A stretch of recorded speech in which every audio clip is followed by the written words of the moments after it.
Hey everyone, Nick Elsmore here from Security Colony.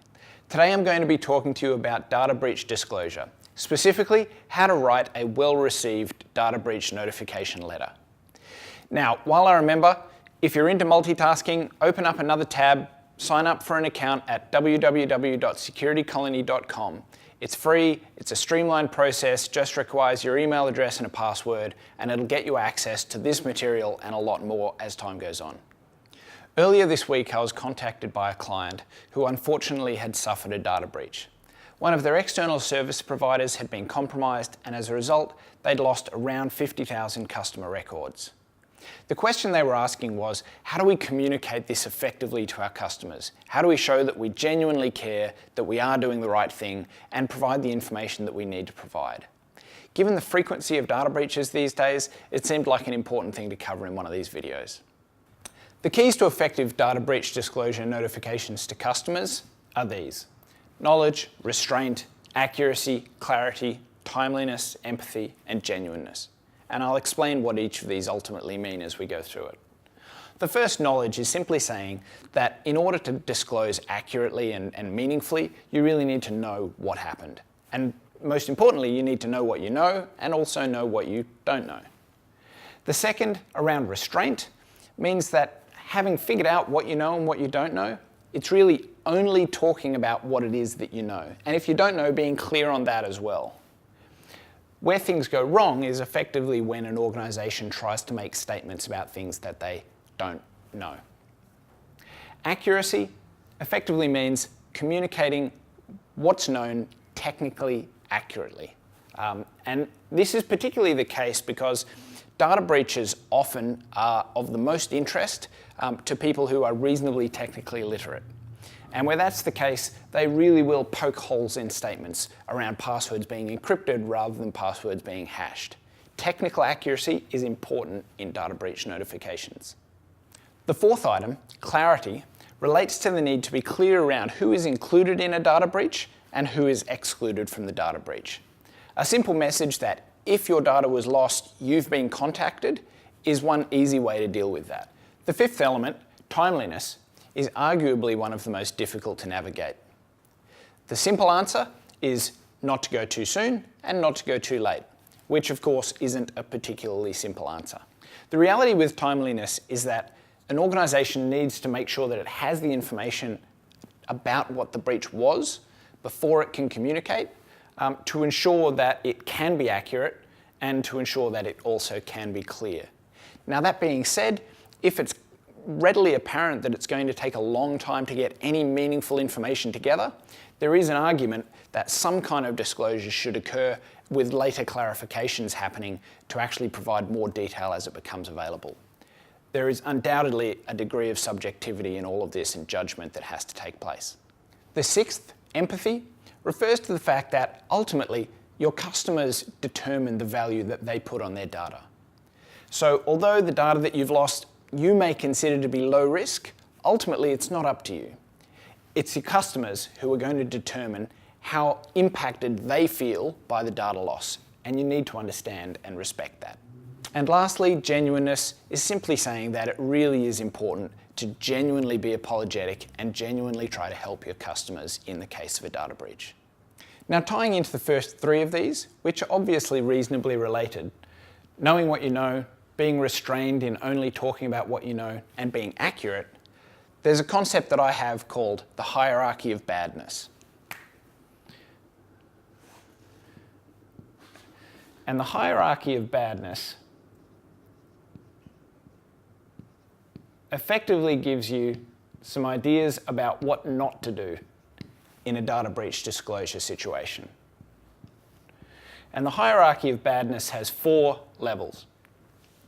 The first is intentionally lying. Now, this one really should be pretty straightforward for everyone. Intentionally lying is saying that data was encrypted when the data simply was not encrypted. The second is unintentionally lying. Now, unintentionally lying occurs in situations like we don't have any credit card data, or we don't store credit card data, which is maybe correct now, perhaps wasn't correct before you started at the organization and some old archive of credit card data has just been taken. It's not as bad as intentionally lying, but it's still not good. The third tier down on the hierarchy of badness is malicious omission. Now, malicious omission, as the name suggests, is when the organization effectively tries to leave out key information, and particularly through sort of redirecting the focus somewhere else. The key example here is that rather than pointing out that the data wasn't encrypted on storage, actively saying that data was protected by encryption in transit. It's true, but it's omitting something that is clearly worth stating. And the last one down in the hierarchy of badness is weasel words. Now, the classic weasel word that exists is, "This was a sophisticated attack." The vast majority of the time, it was not a sophisticated attack. And really, saying that it was a sophisticated attack, unless you have really, really clear evidence that it actually was a nation state, is really just going to make you look like you're shifting the blame. So those are the key levels of the hierarchy of badness. And as obvious as it is, the higher up the hierarchy you go, the worse things get. But interestingly, there is also one other situation that exists. And that, of course, is silence. Now, silence is an interesting case. In Australia, we still don't have mandatory data breach disclosure. And given that, in most cases, there's actually no legal obligation for an organisation to disclose that the breach has occurred. Certainly, there's likely to be a moral obligation, and most customers would expect that they would be told if their data has been taken, but from a legal perspective, in most cases in Australia, that doesn't exist. The important thing to remember about silence is that it can very, very quickly go bad. If silence ultimately is followed up by the breach being found and being denied, we're into intentionally lying territory. And so silence is a high-risk strategy. Potentially there's a high reward if the whole thing blows over, nobody notices, and nothing bad happens to your customers. But it's a strategy that you really pursue at your own peril. As we move down and we look at empathy and genuineness, one of the questions here is, how can you really help your customers who've been subject to the data breach? And what we recommend here is looking at services like ID Care or looking at your local CERT and potentially looking at some online services like Stay Smart Online and trying to figure out how you can help your customers get the advice that they need to be able to respond in their specific circumstances, which quite likely are going to vary wildly across your customer base.